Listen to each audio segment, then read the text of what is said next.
Welcome back, ladies and gentlemen, to the WCA 2015 European Pro Qualifiers. We're ready for our second game, and our first match for this game is going to be Hearthstone. And introducing our first player from the Netherlands, Thijs.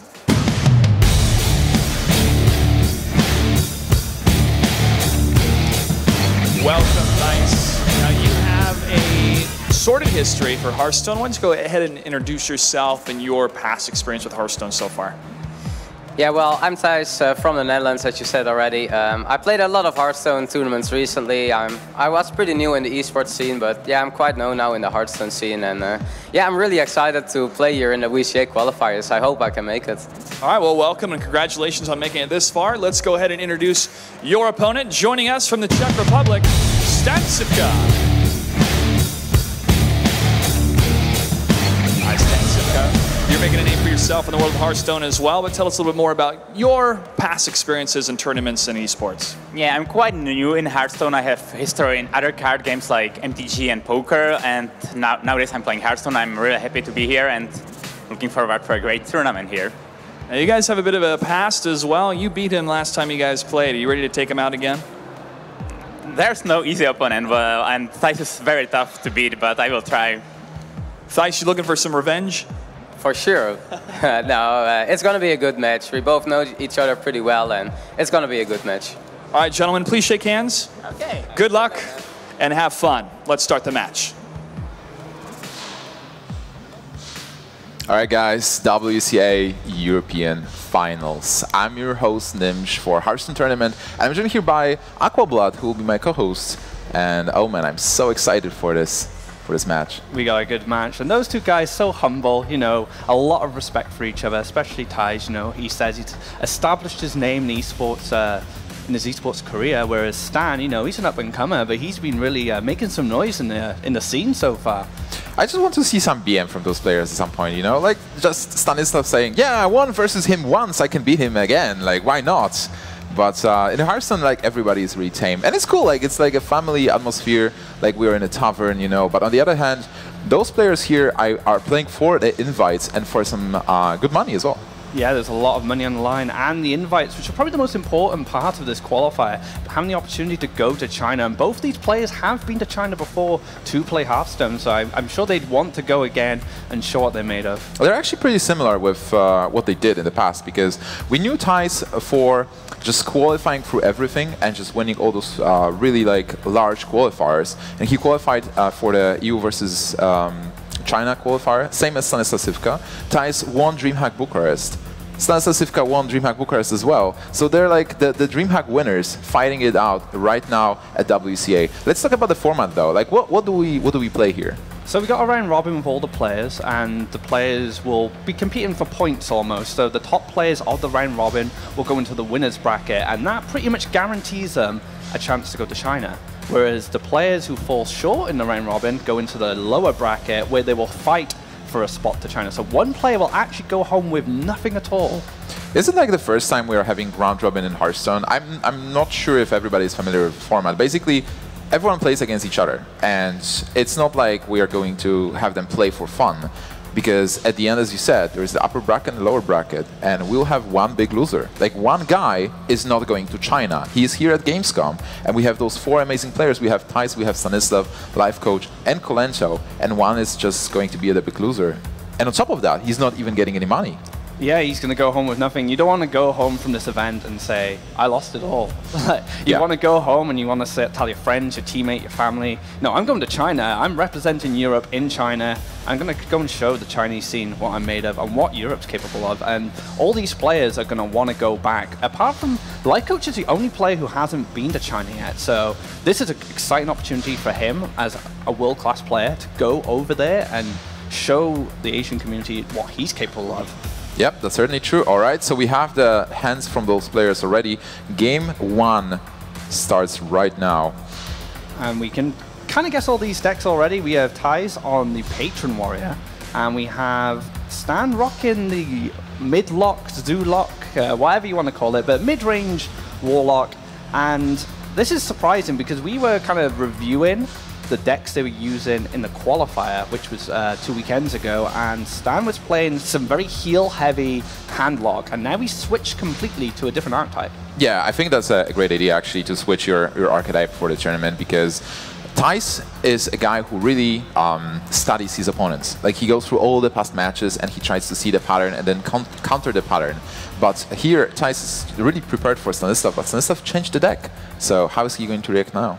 Yeah, he's probably, this Flame Imp's really going to catch him by surprise. So Thijs is going to be like, okay, Flame Imp's down, he's changed his deck, I can adjust my strategy. But the one thing is, if Thijs can get some momentum quite early, he will generally win this matchup because the patrons trade really well into the lower minions. It's the later minions that he'll struggle with, the Mal'Ganises, the Doom Guards, but Patron, you know, is considered one of the best decks at the moment. Yeah, like this matchup overall is very good for Patron, I feel. So if Patron is able to just stop the early aggression, he will get eventually to the combos and then just play Warsong Patron and have a full board of things. But he doesn't even need Warsong. Basically just getting a couple of Patrons on turn 5 to trade into what Zoo is offering.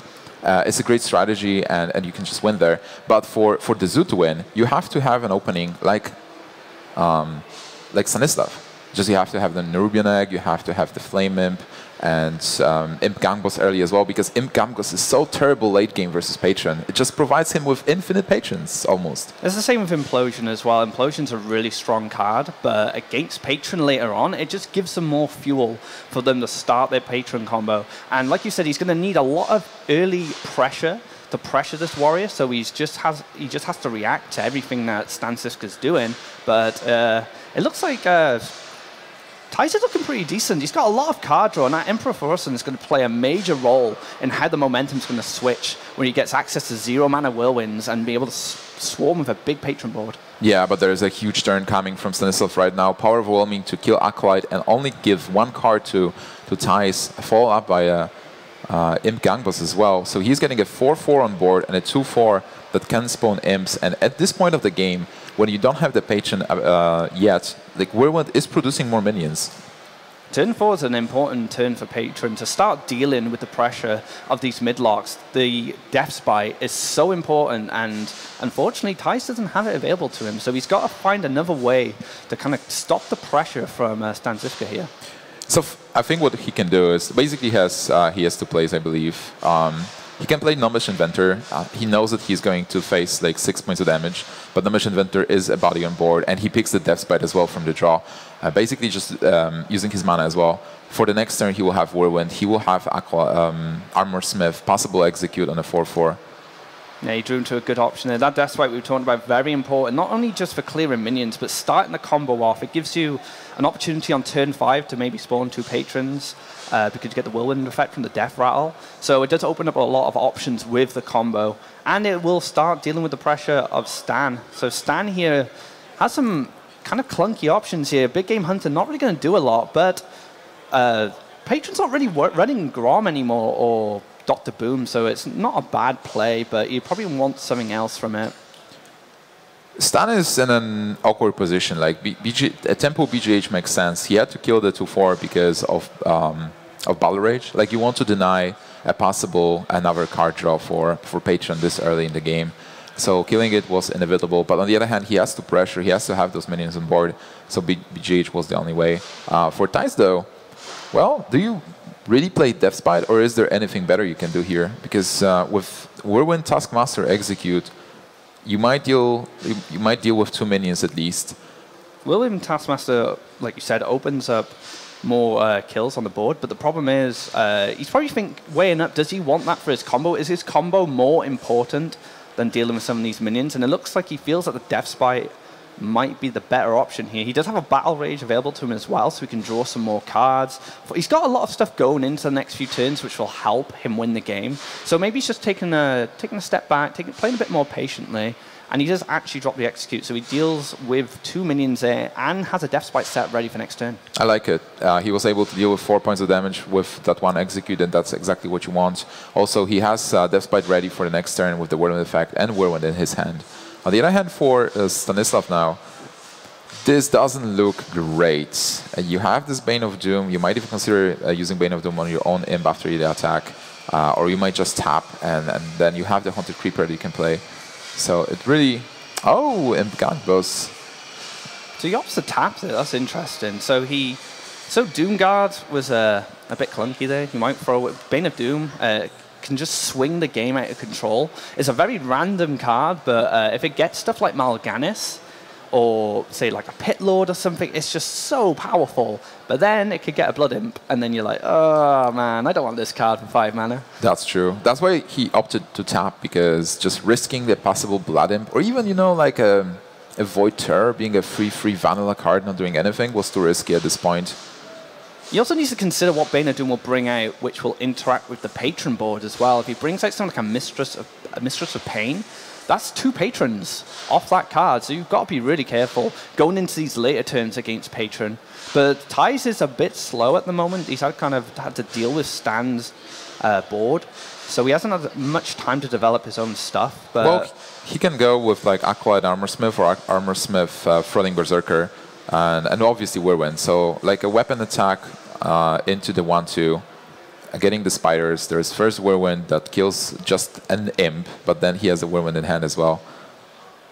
So the Haunted Creeper doesn't resolve first, that Death Swipe was played first, so that Death Rattle will happen first. So that's why the Haunted Creepers were protected from the Death Rattle of the Death Spite, but the Whirlwind's just going to follow up here and clear the board really nicely. Draw some more cards, which will make Thorsten even more powerful, but he's still trying to find those pieces of the combo. He hasn't found a War Song, or he hasn't found a Patron. Also, he used double Whirlwind effect, so now it makes Armorsmith a bit weaker. But on the other hand, he is still at 17, and Stanislav doesn't have anything on board. There is a Bane of Doom, bringing a Void Terror. Well, it's not terrible. It's like for 5 mana, you get a free, and you killed something. Yeah, that's not too bad, and it does avoid Patron. The Patron would have to trade into it. He doesn't spawn any more minions from that, so it's not too bad. But Thijs is going to have a way to deal with this. He can slam it for more cards. He can then Cruel Taskmaster after if he wants. There's a lot of ways, or just Deathbite. He's got a lot of ways he can start dealing with StanCifka's board now. And another Bane of Doom in hand, so he's actually got 2 of them. I kind of find that it's hard to squeeze in a second one. You play the version, there is a version that I played as well, and Lothar made it popular at some point. You play double Mortal Coil, double Bane of Doom, but obviously like he may not be playing Mortal Coils at this point. What a pity with the Imp Gangbos, because you know that next turn is turn 8 versus Patron, and turn 8 is the Warsong Commander Patron turn. Yeah, it's an awful card. Now, this is the problem with the mid-lock, the Zoo, going into these turns. They can't just help Patron. Stuff like In-Game Boss, stuff like Implosion, which cards are generally very powerful against other archetypes, but when it starts getting to these turns, it starts to get a bit rough. Yeah, but on the other hand, he has no choice. Like, he has to play something on board. He is not going to win this game, but just live tapping and passing turns. Even though Power Overwhelming and Doomguard do present some power, some damage, it's really hard to cast them both at the same time. The one thing Stan does have in his favor here is that Thijs is quite low on health, and he does have a lot of burst options in his hand. So if he can maintain some board, a Power Overwhelm and Abusive in the Doomguard might actually close out the game for him if he can just chip away his health just a little bit more. But Thijs, very smart play. He's going to know that this deck very much relies on keeping board, and he's going to challenge his board as much as he can until that Patron combo comes down. I think I'll definitely play Second Armorsmith, yeah. Second Armorsmith, by the way, was an amazing pickup here. He's getting so much health back. And Zoo is, like, at this point, Zoo with 4 cards will have to life tap every turn. So Zoo will only help the Warrior to get lower in health and for the Warrior to finish it off. And there it is. It's that Patron Warrior. He's missing one more piece of the puzzle, and then Thijs will be able to snowball out of control with that Patron board. And he just drops another Frothing for tempo here, which is fine because he's just going to keep trading. He's going to keep challenging the board, building that health with those Armorsmith, and then when he finds that War Song, it's just going to be chaos for Stan. He's going to really struggle to come back in this game. All right, so with double Armorsmith, it seems like a nightmare for Stanislav, and this is exactly what we talked about in the very beginning. It seems dangerous for the Patron, but now it looks great for Stanislav. This Bane of Doom may help him. He may get something awesome. Mal'Ganis comes down. Wow. Yeah, he gets a Mal'Ganis, but then he's not able to protect the Mal'Ganis from the minions on board. Still an inevitable, almost, unfortunately. And the Mal'Ganis usually in a better situation with the board for Zoo is just such a swing. It can almost win. I've seen a Bane of Doom just win a game with Mal'Ganis, where the other players just conceded because you can't answer it. But Patron Warrior is just such a powerful deck. It has a lot of answers, a lot of ways to deal with threats, and Thijs is quite far ahead right now. Yeah, like I'm just trying to find lethal here if it's possible to get the frauding to an insane amount. If you start with the Slime into Mal'Ganis, then yeah, you basically need to draw something else. There is an execute, so you can deal with Mal'Ganis easily. So Whirlwind is +5 points of damage. Probably not lethal yet, because there is no War Song, so he will not be able to charge additional stuff, but such an amazing position for Thijs anyway. And Forreston's going to come down, reducing that hand cost. Grim, Patron's going to be cheaper. Death Swipe. Whirlwind's going to cost 0 mana as well, which is really important. And Thijs is on his way to winning this game. I don't see how Stan can actually win from here.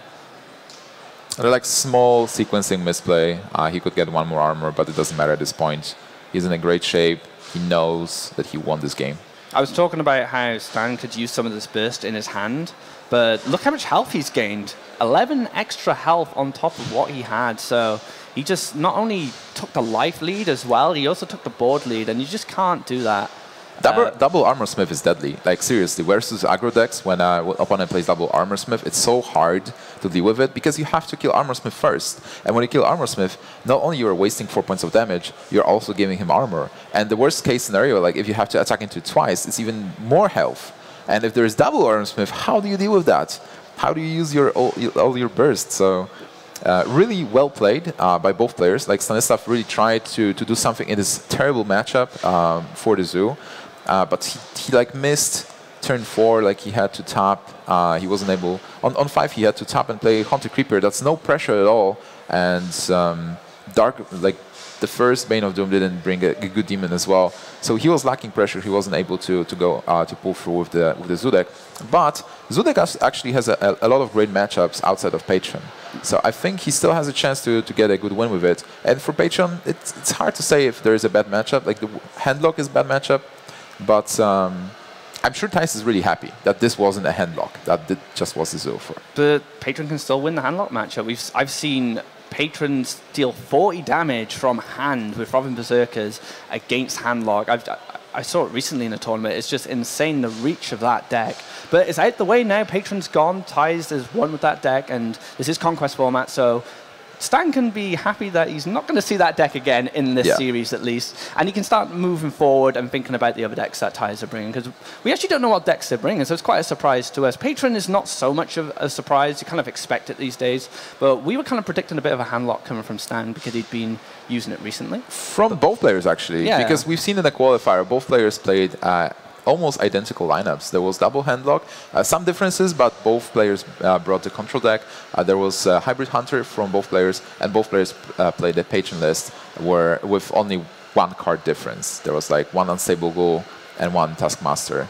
Minor changes, kind of like little personal preferences. You've got a bit of wiggle room in Patron where you've got, like, say, 2 optimal cards you can kind of switch out. So, yeah, just little personal touches from the players here. So they're probably just deciding what to go into next. They've got to figure out which matchups are best, which deck they don't want last, which could lose to, like, say, another bad matchup, because you can actually put a deck last. You can win, like, say, 2 games, and your last deck just gets stomped by everyone else. You've got to be very careful how you pick your deck sometimes. Yeah, that's true. And I want to remind everybody that we are watching European finals for the WCA Qualifier, and 3 players out of 4 will actually advance to the finals in the Incheon, China. And last year, that was a super big event, guys. First place, 100,000. Second place, 50,000. So I'm really curious to see what we're going to see at WCA finals this year. But just for the qualifier, we have 7,000 euros for the first place, 3,000 euros for the second place, and 1,500 euros for the third place. A lot of money. Trips to China as well, all paid for as well. So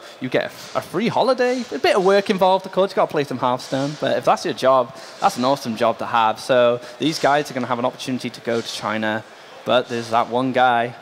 There's one guy who will be really unhappy because he's not going to China, he's not getting any money, but at least he can enjoy Gamescom. We're here at Gamescom with everybody, and it's massive. Like, everybody's here. Everybody's here. This is my first time ever coming to an event of this scale. And I'm from the UK, we have Insomnia, which is kind of our biggest gaming event. But this is just... I remember I walked in through the south entrance, I thought, oh, this is pretty big. And then I walked into like the lobby, I was like, this is huge, what is going on? I'm just walking through Gamescom like... There's so much here. And then you enter this area, and area is like massive, and then you're like, you're in area 11. There is 10 more that you can actually visit. So that's amazing. On the other hand, also like this tournament here, right now, with still in the BRM metagame, we're getting all the TGT previews for the Grand Tournament. So the final will probably be with the new cards. So this might be the last moment for those players to actually prove themselves with the current established metagame. But on the other hand, maybe they brought something that we actually do not expect. Surprise element is really important in Hearthstone, and I've seen at the end of before BRM basically, players started experimenting with decks. They were like, "Hey, maybe I will bring this Face Warrior. It actually works." Well, Life Coach actually played Mech Warrior for quite a period of time. He was the only player really playing it, and he did find some success with it. StanCifka is someone who brought Echo's Mage to an event. I think it was Star Ladder, or it was the... I think it was Star Ladder where you brought Echo's Mage as well, so that started picking up popularity. Pros are starting to use that. Mech Mage has started to come back. I've been playing a lot of Mech Mage. You've been playing a lot of Mech Mage on Ladder recently. A different build to what we're used to with Thalreaves and stuff. So even though this is the end of BRM, there are still decks coming through. There's still experiments been going on, and people are still bringing surprises, and hopefully we'll see some surprises today. Yeah, and we will have one more match today. After this, we'll have Life Coach versus Colento. We'll have 2 matches every day for you till Sunday, because we have the round robin, and after we finish, we'll have the finals. All right, so game number 2 is starting. We have Hunter for Thijs, and was that Zoo again? It's Zoo again, yeah. It's Zoo again. So Stan wants to get a win with this Zoo. Thijs bring the more aggressive, it looks like Face Hunter now, seeing that explosive trap. Thijs and Stan both brought Hybrid Hunter to the qualifiers, which were 2 weekends ago, and they had, like you said, just a few minor changes, but it looks like Thijs has decided to go full face here. It makes a lot of sense, and that's another deck that actually counters Zoo. So already a second game for Stanislav where he is in a bad matchup and he has to fight against the tide. I know it's frustrating to queue into bad matchups because you just feel like the win is just so far away. You got to do a lot more work, and there's a lot on the line here. Like you said, winning your games in a round robin can guarantee you a place to China. So you're going to want to win as much as possible so you get that solid, you know, you're certain to go and not fall into that lower bracket where you have to fight for a place in China. It looks like we're actually in the game now. Starts off with a tempo abusive Sergeant from Stan there, and followed by a Haunted Creeper, which will contest this perfectly.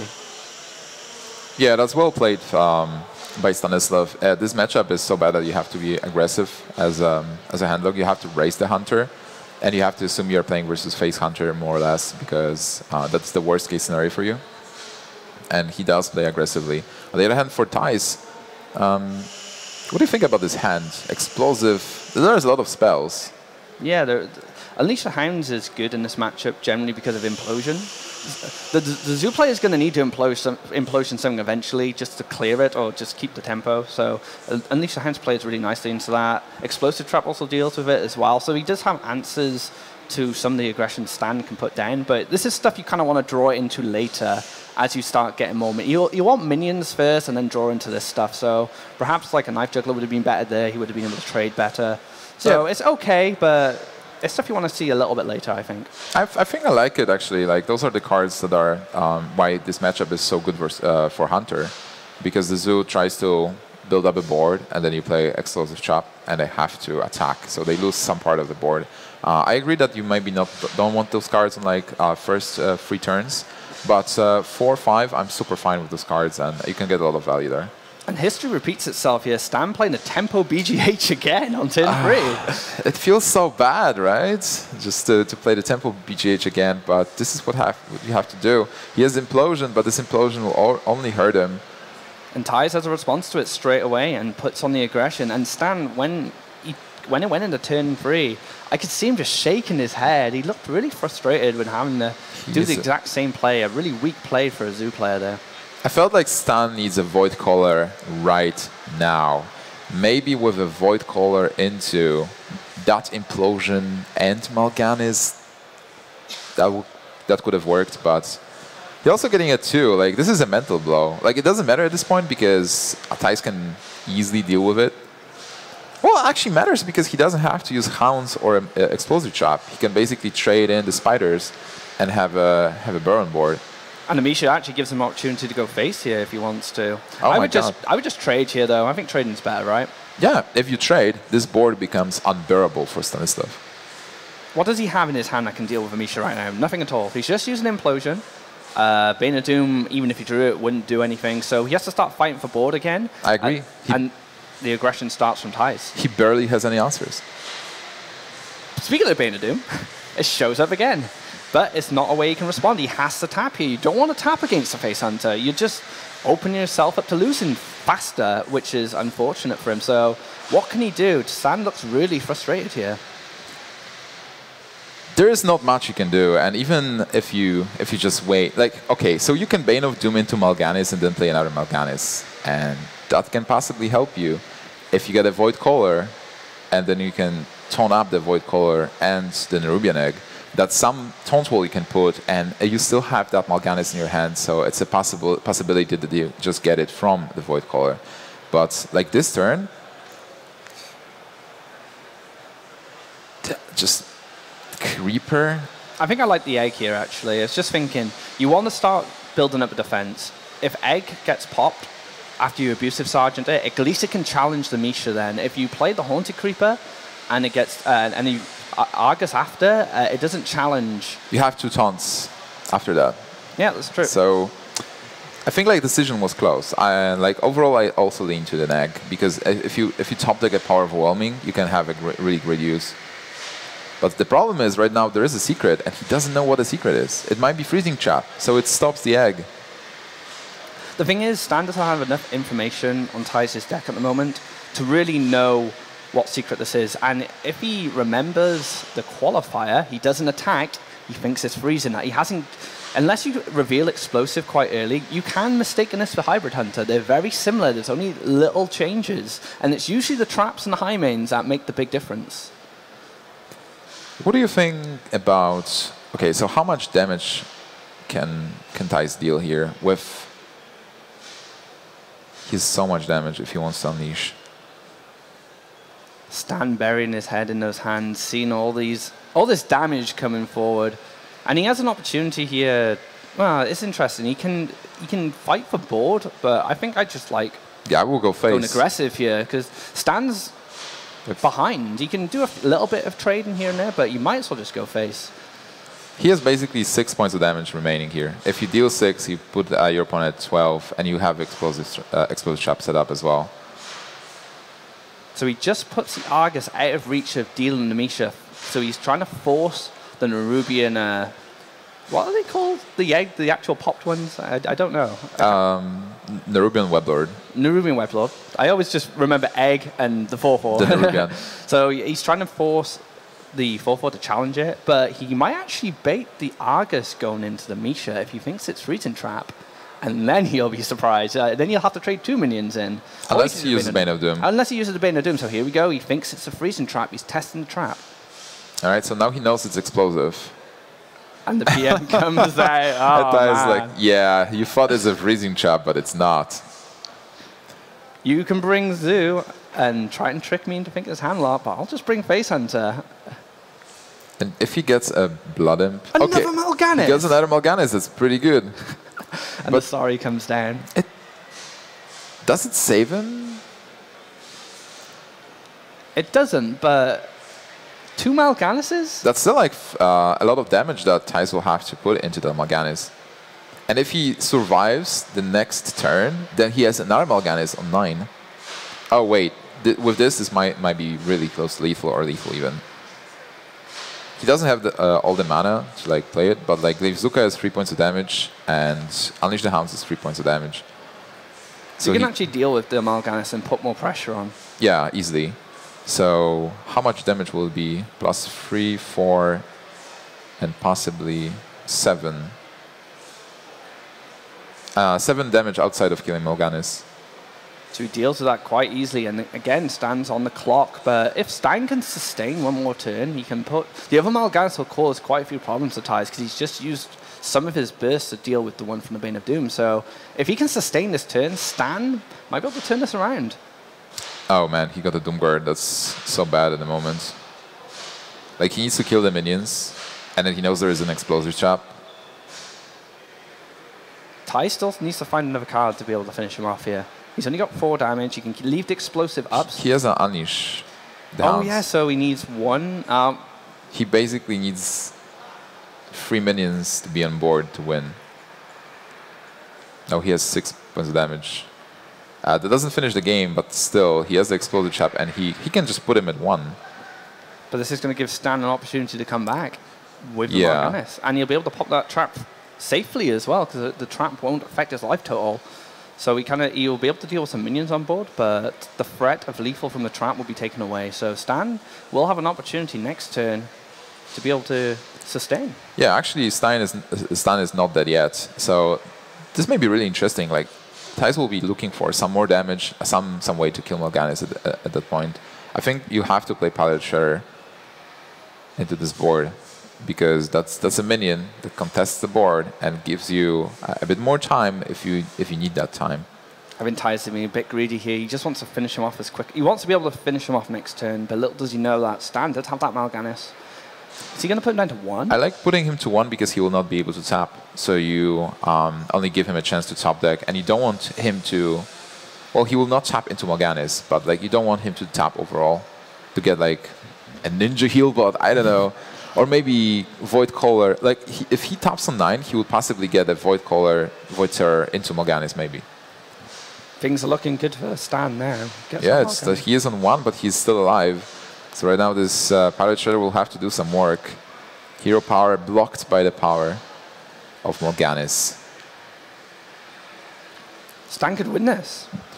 How much damage is it? It's 8,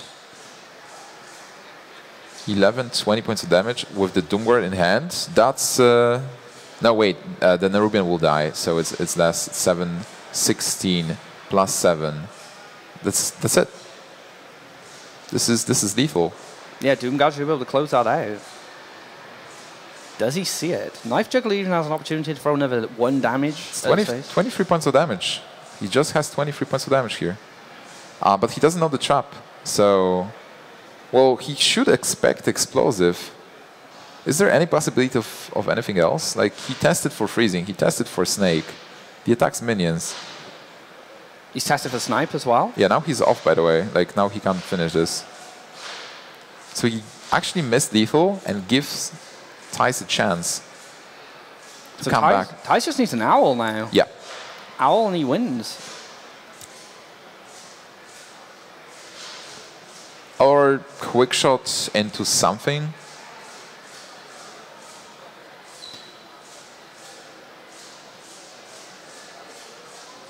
Has Stan seen it now? All right, that's not an owl, so Stan actually turned this game around. Amazing. That's incredible. On the back of double Mal'Ganis, from that position where Thijs was so confident. He was BMing him. He was like, I'm so sorry, it's not a freezing trap. Your Defender of Argus died. And Stan was able to turn it around and actually take the game. Let's be fair. Back-to-back Mal'Ganis. That's pretty hard to deal with for a Hunter. You can deal with the 1 usually, and the 1's fine, but the second coming on 9, I think that was a bit too much for Thijs. He'd exhausted all his options. The Hunter had run out of steam. He was basically coming down to top deck, and like I said, the Owl quick shot into something. It was looking pretty bleak after that, but he did miss lethal, which was interesting. Well, he did, but he didn't get punished for that. And we might ask him in an interview, like, why did he not attack face? You know, like, Mal'Ganis changes the numbers a bit. Like, you think about Doomguard maybe as 5 damage, not 7. So if he thinks about that, like, he's 21, so he maybe thought, like, hey, I'm like 1 damage of lethal. Depends how much experience he has. Also, like, he was just in Canada, so he might be jet lagged a bit. Like, he was flying here to Germany at gamescom from Canada. He was playing a different tournament right there. So It takes its toll a bit. Another thing to consider as well, even though these players are professionals, they are only human. They are sitting in front of an audience. They have lights on them. There's a lot going on around them. Just bypasses walking back, just having a look, see what's going on. So there's a lot of pressure on them. They have an audience. They have a big audience, really, because they have all of Gamescom. Anyone who walks by can stop and just take a look. So maybe Stan was just feeling a bit of pressure. He's just warming up. It's his first game of the tournament. You got to give him, you know. That's absolutely true.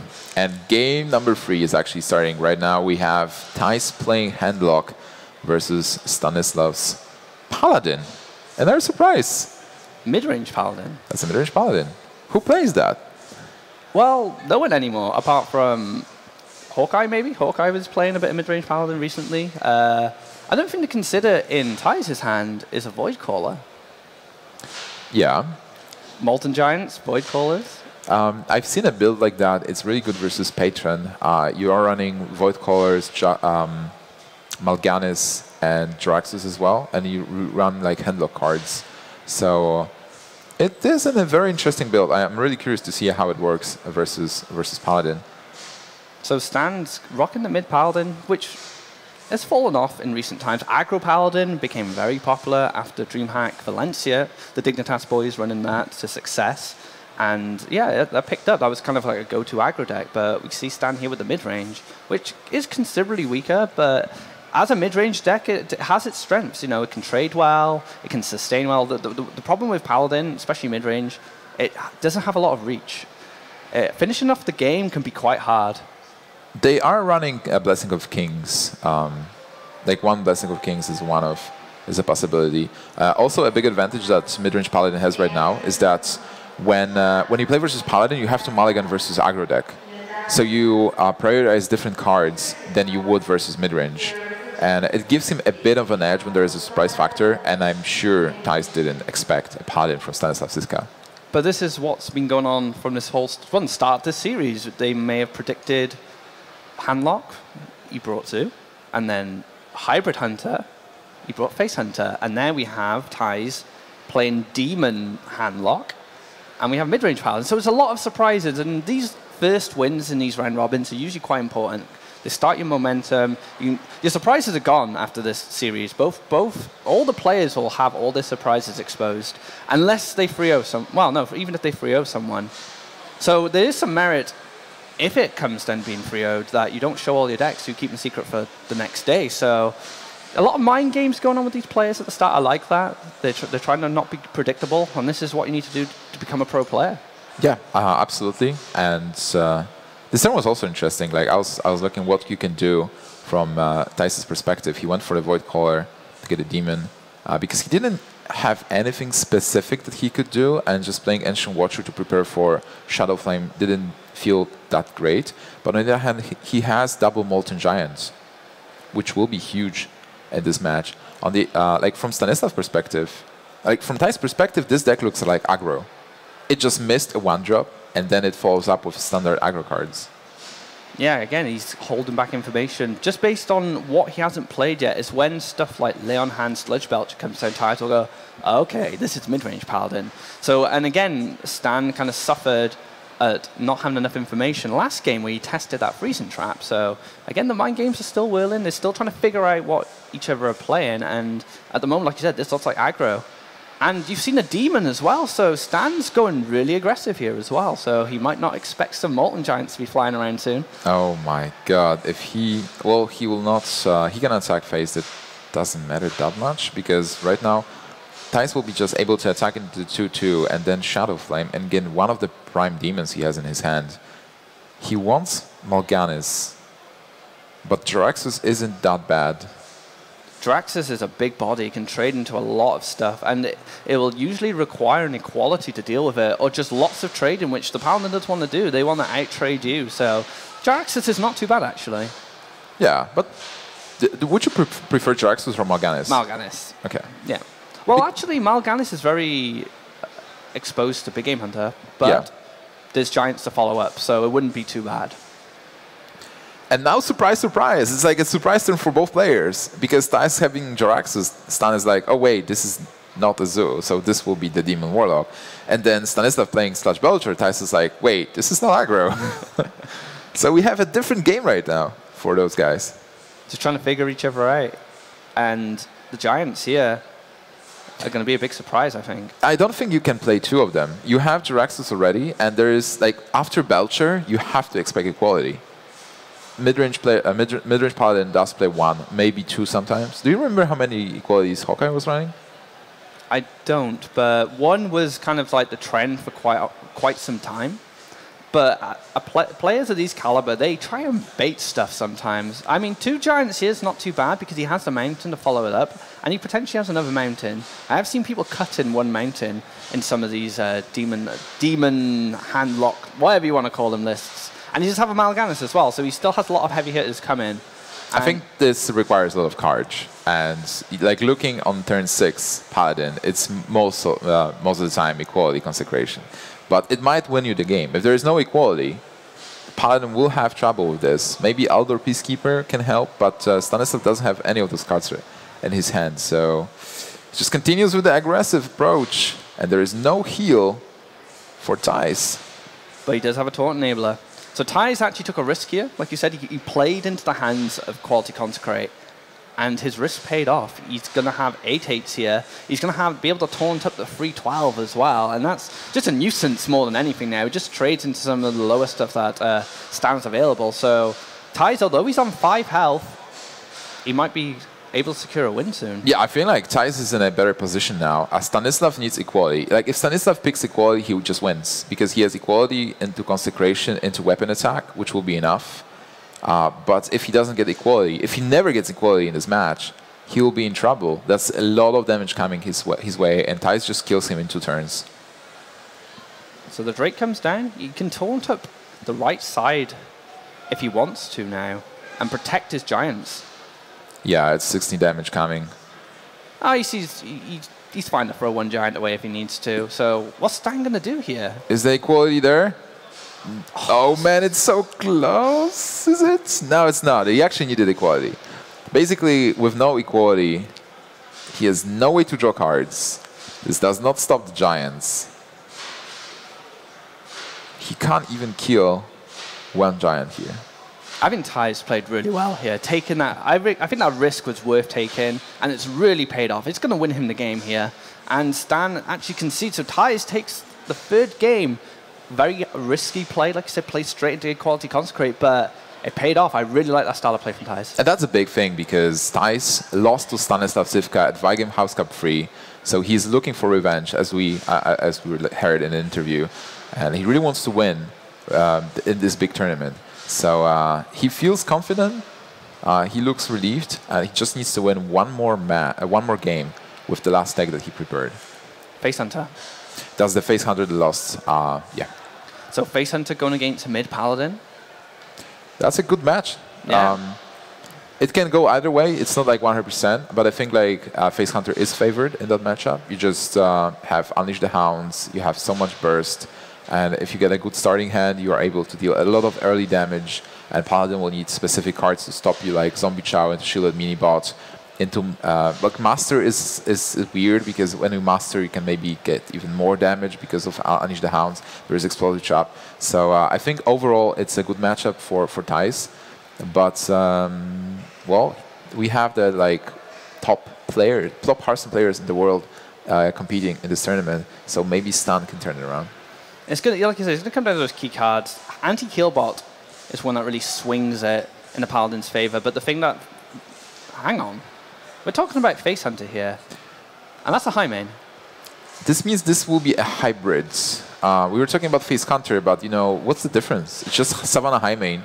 And was he playing Stranglethorn Tiger at the qualifier? He was, yeah, and he's playing Explosive Traps here. So we predicted a Face Hunter because of Explosive Trap. Explosive Trap is really a key card in the Face Hunter. The traps can separate face from hybrid usually, but high main kind of caught me off guard there, and low fab.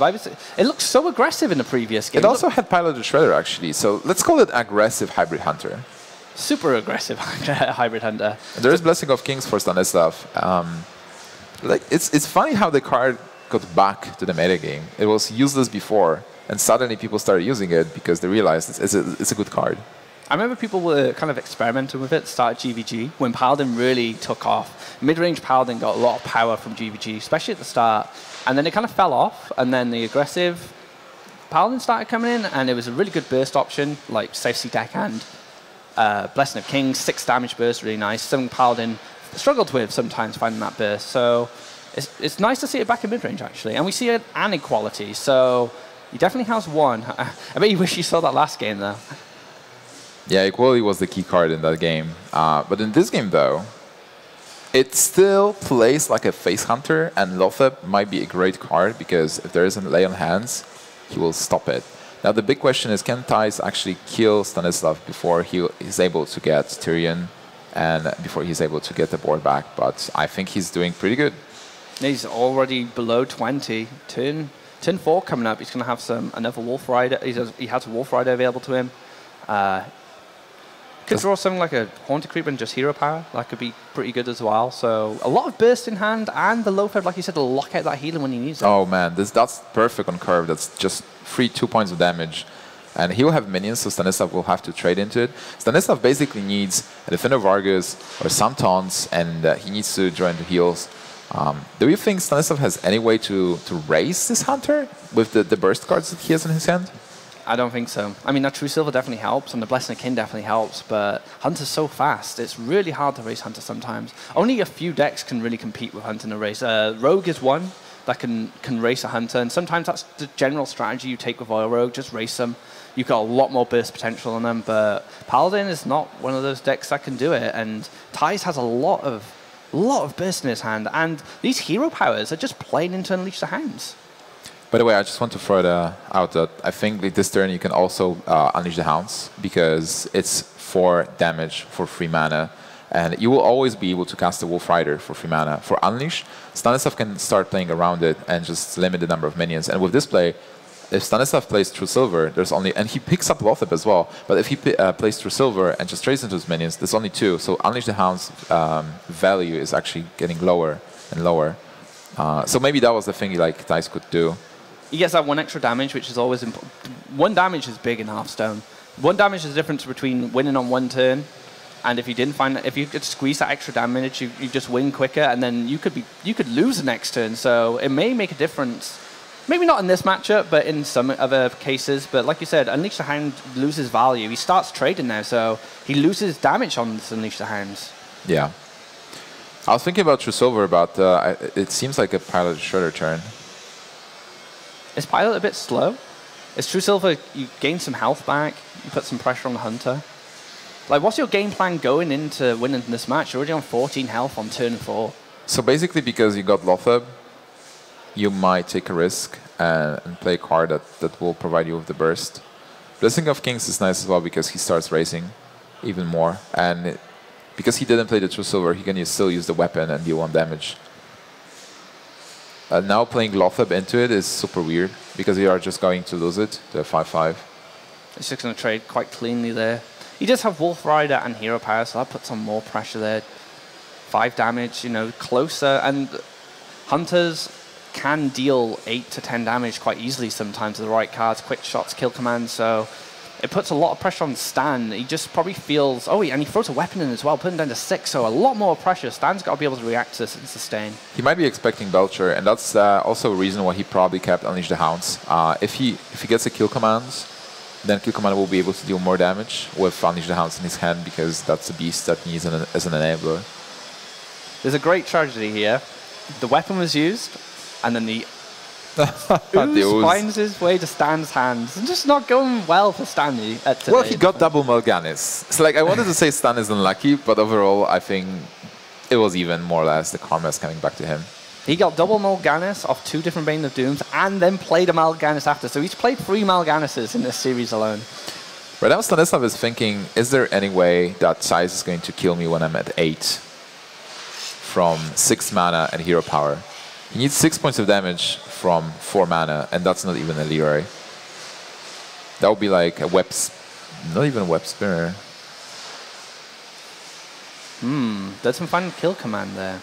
No kill command, but then on the other hand, Stan doesn't have lethal with those 2 cards. Does he draw the Consecrate? He's like a defender of Argus to win. Aldo's not too bad. It's still pretty tough, though. Yeah. That Lepanome puts on a lot of pressure, because it's an extra 2 damage, and depending on how he wants to deal with it, he might take 2 damage from the Lepanome anyway, and it's Death Rattle, so the pressure is definitely on Stan here. Do you play Belcher to protect yourself, maybe? So if you play... Okay, so basically Stan has to hit face for 4, and then he's going up to 10. And then he loses the burst, and there's 5 damage, 6 damage that he needs to deal. So if you just play Belcher, you might die here. But on the other hand, there might not be any other way than racing and putting your opponent to 1. This is an awkward situation for him. If he trades into low feb, he protects himself, but it may not matter because we don't know what he doesn't know what Thijs has available to him in terms of burst. Thijs just needs 6 points of damage. But if he doesn't hit face, he may not have the reach he needs to finish the game. So I think it was good of him to actually go face there. How much damage is it right now? That's 7 mana, so it's +2.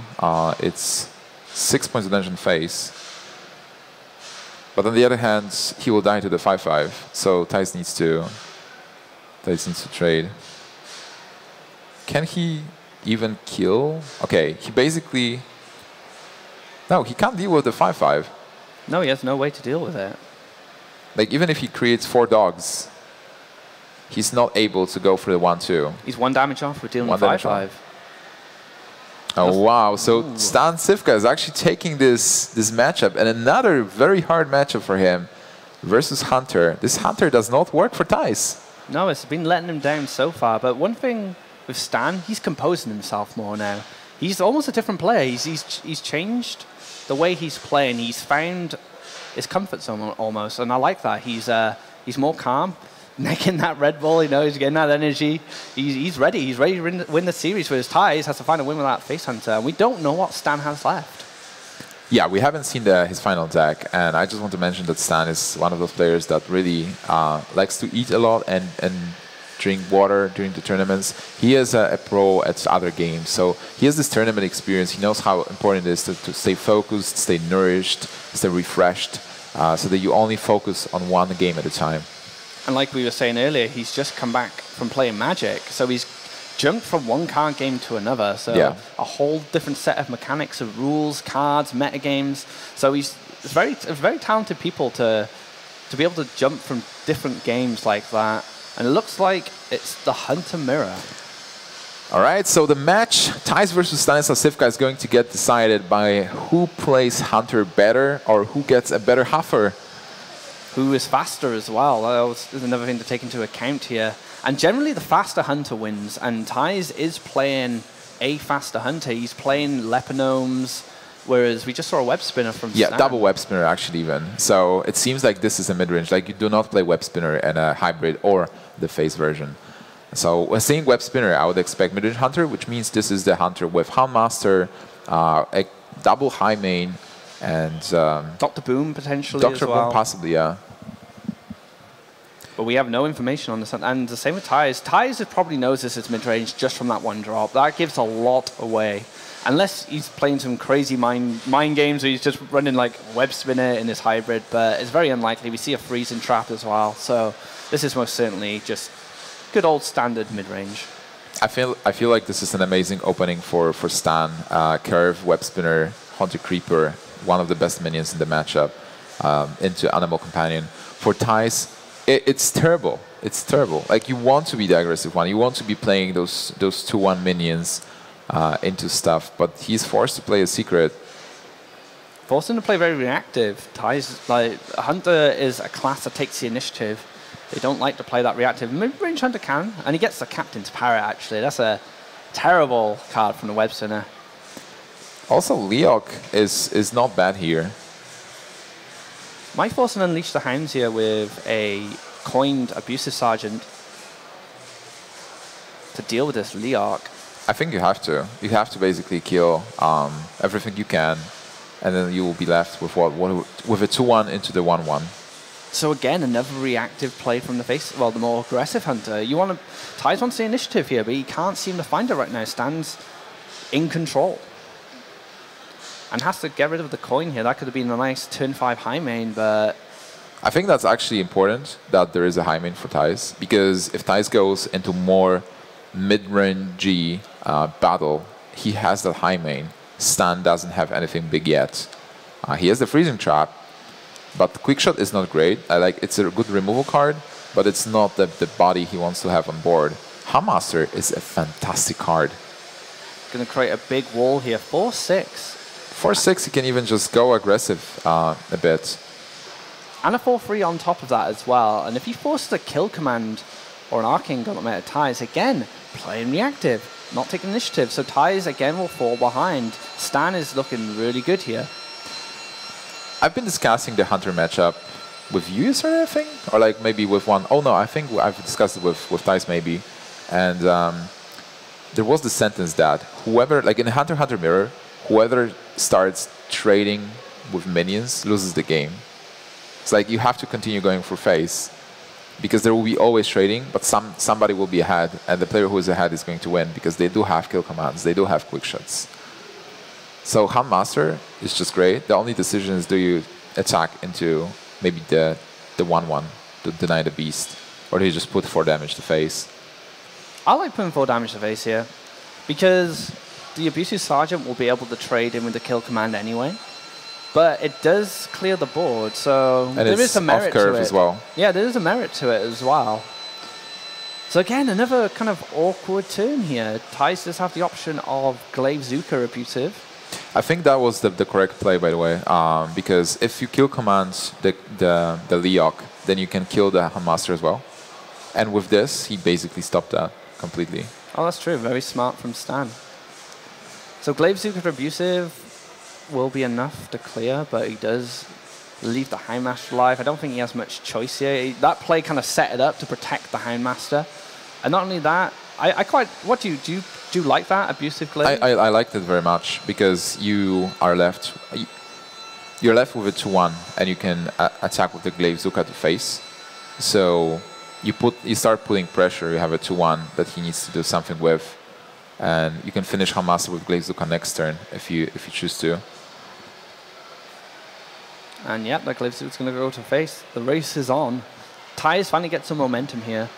That Captain's Pirate just sitting there. I want him to see him play Captain's Pirate now, and then he gets what's the pirate called? The pirate on the parrot. Captain Skycrag. Yeah, he just gets the weapon buff and then just buffs his weapon. Oh, you mean the not the new one? I mean the one from TGT, and you mean the one from the expert set. Yes, that's true. By the way, a terrible card for Stanislav. He wants something big if he's playing. He's playing mid-range Hunter, so he has Pilot Shredder, I believe, another Handmaster, and he has those high mains and then Sludge Belchers. So Lotheb, like many cards that he could get here, and he gets an Iron Begal. And the Parrot comes down. Such a useless card for the Hunter. 2 mana, 1/1 does nothing. Whereas you have Web Spinner, 1 mana, 1/1 finds you something cool apart from Captain's Parrot. That's true. So again, the pressure's on here. Thijs has a lot to think about here, how he's going to deal with this board. And that trap comes down, so he doesn't know what this trap is. Freezing is the most likely, but Snake is a potential kind of tech card. Yeah, I think like looking at this board, it looks like a Snake trap, because he left the minion at 4/1, then he played a trap on an empty board. So it's kind of inviting Thijs to attack into the 4/1 to get the snakes in. Ah, okay. Oh, dropping a kill command on the 4/1. Such a big burst option for the Hunter there. Had to throw it away. And maybe it's like you said, he thought it was Snake. So he was testing it out. Again, a lack of information from Thijs. And Thijs is a player who has excelled in the past on information. Research, find out what his opponents play, their play styles. And that's one of his main talents as a player, and something that really helped his career when he was earlier on doing the King of the Hill side half-view. So the lack of information really costing him. Stan gets the bow and is able to pressure Thijs even more. And there is the high main, but high main is just going to meet... well, he has Arcane Golem for the freezing trap, so That might be really important. Leperno was going to provide some extra damage. But kill command. Ah, so silence comes down even though he has the freezing trap. I think he has to kill command the Hymen here because he has the freezing trap. So if something bad happens, and he's seen Wolf Riders before, he Unleash the Hounds. Like, this is the best counter to Hymen, and he is the one pressuring. He keeps that trap active as well, so he keeps bored, and the pressure is still being put on Thijs here. So good play from Stan. This is such a tight game. The players are super careful, and people say Hunter doesn't have a lot of decision making, and it's easy to play. But those guys, they have to make those hard decisions. Well, this is the next level. This is the highest level of play, so they're not going to fall into the kind of almost autopilot type players. They're thinking about things. Like you said, the Wolf Rider, he's seen it before. He knows it's something that could spark the freezing trap, and that Hymen will run rampant. You don't want that. You don't want to be hit in the face by a Hymen. Never want to be hit in the face by a Hymen. But on the other hand, you can assume that, well, you have the freezing trap, so you might risk there is no charge, and you want to use kill command to deal 5 damage to face, because your hand is mostly based around burst with the quick shot and with the weapon as well. So Thijs slowly pressuring. And just blocked by that freezing trap. Using kill command now to deal 5 points of damage. I like it. He's trying to project that he has a lot of burst in hand. Oh, nice little quick shot here. Going to draw another card. Gets to put some more pressure on his life total as well. Finds a knife juggler. He can hold on to that now. So it gives his Haunted Creeper a bit more value here if he decides to keep trading. But I think Stan's just going to race now. He's got a good opportunity too. Because now Thijs has opened it up saying, I'm going to race you, I'm going to kill command your face off nothing almost, so. Well, I don't hate playing the juggler here because he's setting up lethal. And without juggler, this is 5 plus 5, that's 10, so that's not lethal at all. So I think juggler is a play. But overall, Stan is in a great position now. He does threaten lethal. If the 1-2 kills the 2-1, how much damage is it? That's 5. That's 11, right? No, that's 10. And goes for the bow as well, puts him down to 8, so contesting lethal here. Freezing trap still up, going to protect him from that Haunted Creeper trade in or go in face. A lot of pressure on Thijs here. Time for Arcane Golem to bait that freezing trap unless he wants to deal even more damage. But looking at this, like from Thijs' perspective, he looks at what, like 5, 7, 9 points of damage. So he's dead on board. There's like no top deck that Stanislav needs. Stanislav just needs for this board to survive. So Thijs needs to maybe, well, if he plays a freezing trap and the spider gets frozen, that's 5, 6, 7, 8. He's still dead. So he needs to pop the freezing trap with Arcane Golem. He needs to attack with the 1-2 into a minion and basically play everything he has. And pray that he gets something like Unleash the Hounds, maybe. This is tough, and time is running out. That rope is burning. Freezing Trap is going to have an animation. All right, so he sees more value in killing the Knife Juggler here, which is good. It protects his health more, and he sets that Freezing Trap to protect his health again. So setting up some defense here to stop Stan from taking this game. Stan gets his draw. That was an excellent decision, by the way, which was last minute, because he got Haunted Creeper in his hand. So he was thinking, maybe I should just not hero power and freezing trap. Maybe just playing a Haunted Creeper will be better. But if he wouldn't do that, then Stan does 6 damage to him, and he is in range of hero power next turn, so he dies certainly. But with that, he actually maybe has 2 more turns to draw into something. Oh, so close here. Stan just out of reach, and he needs to decide if. Out of reach, like with Glaivezuka. Glaivezuka is +3 damage, so it's 3, 6, 8. Oh no! So, yeah. Why is he not killing him? I miscalculated myself, but Stan's taking his time. Yeah, making sure everything is lined up perfectly, and I think he finds it. All right, so Stan finds lethal, calculates that the Glaivezuka, in fact, is 3 damage, not 2, because the minion gets +1. And he takes the first match here at WCA European Finals. He doesn't qualify yet. It's just the first match of many. We are playing a round-robin system. So for the next 4 days, we're going to have 2 matches every day for you guys. Pretty amazing match, like a 3-2. So, you know, it only shows the level of the players. It's not like someone is much better, that they're on the same level. But Stanislav takes it barely, even though it seemed that he was in trouble in most of the games. Yeah, those zoo games were really tough for him. But like you said, these players are kind of, we were discussing how they've kind of gone on the same path of their career, top 8 finishes, both won a DreamHack. So it lined up 3-2. It's almost perfect, isn't it? Like they were perfectly matched, and it did come down to the wire almost, that Hunter mirror. So congrats to Stan, you know, taking his first game of the tournament. Good confidence boost. He can relax a bit now, and Thijs can, you know, review what went wrong if he'd made any misplays. So he has the rest of the day to kind of think about that match as well. Yeah, that's actually a pretty important point, that because we are going to have another WarCraft match after this, and then we are going to have Life Coach versus Kolento. But I think Stanislav is ready, so Josh, take it away, and let's hear it from Stanislav. All right, thank you, gentlemen. Congratulations on that victory. I want to break down some of these. Some people call it luck or heart of the cards, but Mal'Ganis in game 2 really worked in your favor. You had 1 health left, but you had the invulnerability. What was going through your mind at that time? You thought, oh, it's over, let me just try Mal'Ganis as the last shot, and you were still able to get the victory there. Yeah, like I've hit the Mal'Ganis from Bane of Doom, like the first one, and after it I felt really good because it was kind of obvious that Thijs gonna deal it, but he had to spend a lot of resources to kill it, and then when I played the second one from the hand, it was very difficult for him to kill it.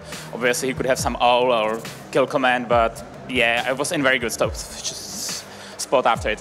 But I missed the lethal in that game, but luckily it didn't show up. So now we saw a lot of instances where there was a decision to swing for the fences or to hit the minions, and with that Paladin deck that you had, you were able to have enough damage on the field to have enough of a threat against Thijs. When he brought his Lotheb out, did you think, okay, I got this, he's not going to be able to damage my character, I can totally go for the kill? You mean in game... In game 4, yeah, in game 4. Yeah, the game was very close. Like I was very lucky that he didn't have a unleash at that point, and yeah, like I could play True Silver turn before instead of Blessing of Kings, but I somehow felt that if I play True Silver then Belcher, it's like too much defensive, that I need to put some pressure as well, and it luckily worked out, but it was very, very close. Like I was like very close to lethal. If I would have the Quartermaster Consecrate, I would win on the spot, so that's why I choose turn 4 play Blessing of Kings. Well, it somehow worked because Thijs' hand wasn't that well, so that worked out. Yeah, when you had that 5-5 on the field, that kept that pressure going against him. Let's talk about the last matchup though, game 5, Hunter deck versus Hunter deck. What do you feel really changed the game, or what did you have with your Hunter deck that was better than his for game 5? Well, he drew pretty poorly, to be honest. He didn't have like good enough early game, and it was the reason why I was ahead like the whole game, so that's finally worked out. Like, it was kind of snowball from the beginning. Like I could like go face instead of trading the Hound, but I was playing around the kill command. But there were a lot of decisions, but I was ahead the whole game. Like the crucial, as you said, was the game 2 when I won with Zoo against the Hunter. I think that changed the momentum, but you did have some great back and forth against Thijs. You recently traveled from Canada, so you're jet lagged. Are you feeling a little bit more relieved now that you were able to get this one victory under your belt? Luckily we have only 1 match per day, so I hope I will recover till tomorrow and play a little bit better, because I'm not sure if this would be enough like for Kolento or Life Coaches. But well, you got 1 victory, so congratulations on that, StanCifka. We'll see you tomorrow in your next matchup. We're going to take a break. When we come back, some more WarCraft 3 here at the WCA 2015 European Pro Qualifiers. Stay tuned.